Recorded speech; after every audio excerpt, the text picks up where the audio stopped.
Chapitre 14. Et le gourdin devint poème. Aussi incroyable que cela puisse paraître, une certaine monotonie s'installe les mois suivants. J'exécute mes tâches sérieusement. J'évite les deux sœurs. Je montre les dents si elles s'approchent. Céline est satisfaite de mon travail. Je n'ai pas revu son gourdin. Un matin, sa porte est entr'ouverte. Je jette un œil curieux. Je n'ai jamais vu sa chambre. C'est une véritable bibliothèque. « Alors, petite peste, tu fais dans le voyeurisme ?» Je ne me dégonfle pas. Entre dans sa chambre et parcours sa bibliothèque. Je pense qu'elle est stupéfaite par mon toupet. Est-ce que je peux vous emprunter les recueils de William Blake et le Cyrano de Rostand? Et peut-être le... T'aimes la littérature et la poésie. Mais qui es-tu, Anita Black? Je découvre une étincelle d'humanité dans ses yeux. Je me pose à côté d'elle et me lance. Le Paris de ma mère, la librairie, l'atelier de confection, la cave de mon père, ma vie d'avant, lointaine et irréelle. Nous dévions sur la littérature, la poésie. Elle se dévoile et me parle de son autre passion, le parfum. Je quitte sa chambre 2 heures plus tard, avec une fiole de patchouli et un recueil de poésie de Johanna Bailly.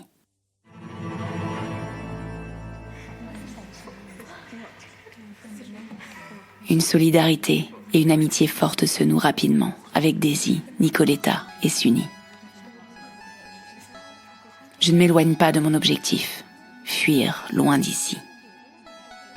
J'essaye de comprendre les racines du mal et je glane des informations sur cette horrible famille. C'est Nicoletta qui finit par tout me raconter. Une nuit d'ivresse, Monsieur Bulger s'est livré à la belle italienne. Il pleurait, la tête sur mes genoux, lorsqu'il m'a tout lâché, comme ça. Il était ivre ou envolé à l'opium. C'est la première fois que j'ai vu l'humain caché derrière le monstre. Il est fou, il est cruel, il est malade. Mais c'est un malheur qui l'a détruit. Nous sommes en décembre 1927. La famille Bulger profite d'une promenade au cœur de New York. Emmitouflés dans leurs manteaux, leurs 2 enfants, Miranda et Sean, se courent après sur les trottoirs enneigés. Les flocons épais flottent au ralenti. L'instant est magique. Main dans la main, insouciant, Hans et Audrey savourent l'instant. Cela fait aujourd'hui 20 ans que Hans Bulger a repris la pharmacie familiale et 10 ans qu'il est marié à Audrey. Il fallait fêter ça. La famille Bulger n'a pas toujours été aussi heureuse. Passionnée de médecine alternative et progressiste, Hans aurait pu finir sa vie seul si Audrey n'avait pas usé de tous ses charmes pendant de longs mois pour s'en faire aimer. Elle découvre après leur mariage un secret. Hans a transformé la cave de la pharmacie en laboratoire. C'est son atelier, son cabinet de curiosité. Hans est obsédé par ses expériences post-mortem. Il passe le plus clair de son temps au sous-sol. Le rendement de la pharmacie s'en ressent. Hans maigrit, devient de plus en plus colérique. Il s'isole de tous et de sa femme, qui tombe miraculeusement enceinte. Les naissances de Sean et de Miranda vont sauver le couple. Hans est bouleversé scientifiquement et sentimentalement. Il est reconnaissant à sa femme de lui avoir offert de si beaux cadeaux. Rapidement, le jeune père se découvre une passion, sa fille. Il oublie ses pipettes et ses formules pendant 8 ans. La pharmacie s'agrandit, c'est l'ère du bonheur et de la prospérité. Ce jour, Hans décide d'emmener toute la famille à Tribeca, au Square Dinner, pour fêter leur anniversaire de mariage. À la sortie du restaurant, une tempête de neige tapisse les rues de New York d'un manteau blanc. Les 2 enfants courent. Le bruit de la neige écrasée les fait rire aux éclats. Sean prend de l'élan et surfe sur la poudre blanche. Il veut impressionner son père qui n'a, hélas, Dieu que pour sa sœur. Sean se lance dans une grande glissade qui contrôle moins. Il termine sa course sur la route. Miranda a vu le danger et se précipite. Le choc est sourd. Elle est renversée par un véhicule, sous les yeux de son frère. En l'espace d'1 seconde, le destin de la famille Bulger est brisé. Après quelques jours dans le coma, Miranda meurt. Sean survit à l'accident, mais la moitié de son visage est écrasée et affublé d'une large cicatrice. Son genou est broyé. Il portera une attelle et devra s'aider d'une canne toute sa vie. Lors de l'annonce du décès, Hans, fou de colère et de douleur, accuse les médecins d'incompétence, fracture la mâchoire d'un soignant et passe la nuit en cellule. 2 jours après, il subtilise le corps de sa fille à la morgue. Il conserve la dépouille dans une chambre froide et passe ses nuits à tester diverses expériences. La chair de son enfant commence à putréfier. Il plonge Miranda dans une énorme cuve de formol. Il a perdu la raison.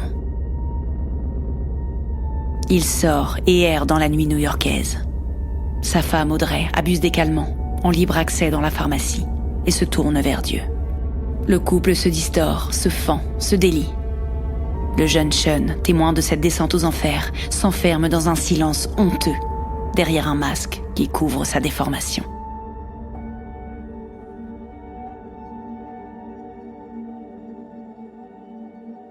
Un soir de juin 1928, Hans rencontre K, une matrone. Maligne, elle comprend vite la vulnérabilité du pharmacien. Elle lui souffle que rien ne rapporte plus que le sexe, la luxure et la drogue à New York. Qu'il pourrait disposer d'un laboratoire fantastique avec l'argent d'une maison close. Il la retrouve chaque soir et elle le persuade de la responsabilité de sa femme dans la mort de sa fille. Une mère doit toujours avoir l'œil sur ses enfants. Hans pousse Audrey à avaler des somnifères. Elle s'endort définitivement à ses côtés. Il vend la pharmacie et achète fin 1928 un vieil immeuble qu'il transforme en lupanar de luxe, le Borderline. Au sous-sol, il installe un grand laboratoire. Il produit ses propres psychotropes. Avec ce nouveau matériel, il multiplie les horreurs. Kidnappe des enfants qui lui servent de cobayes, tente des expériences sur une jeune femme enceinte et pense avoir trouvé une solution pour redonner vie à Miranda. K va aussi lui servir de support. Il lui inoculera un mélange d'hormones, de cellules de sa fille décédée et de sa semence. Au début de l'année 29, elle tombe enceinte et promet à Hans des enfants exceptionnels.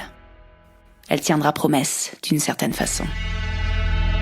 Hans est survolté, persuadé de son succès futur.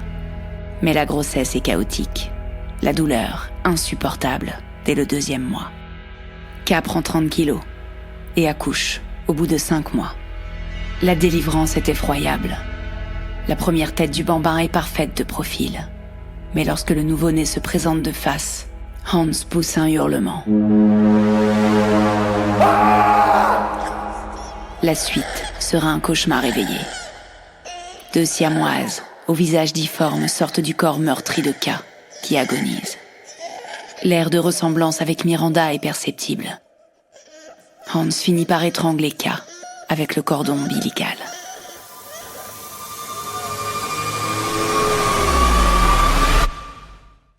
Quelques mois passent, et le soir du 31 décembre 1929, 2 ans après la perte de sa fille, Hans incendie le commerce du conducteur de l'automobile qui a renversé Miranda et assassine un vieux monsieur qui tente de l'en empêcher.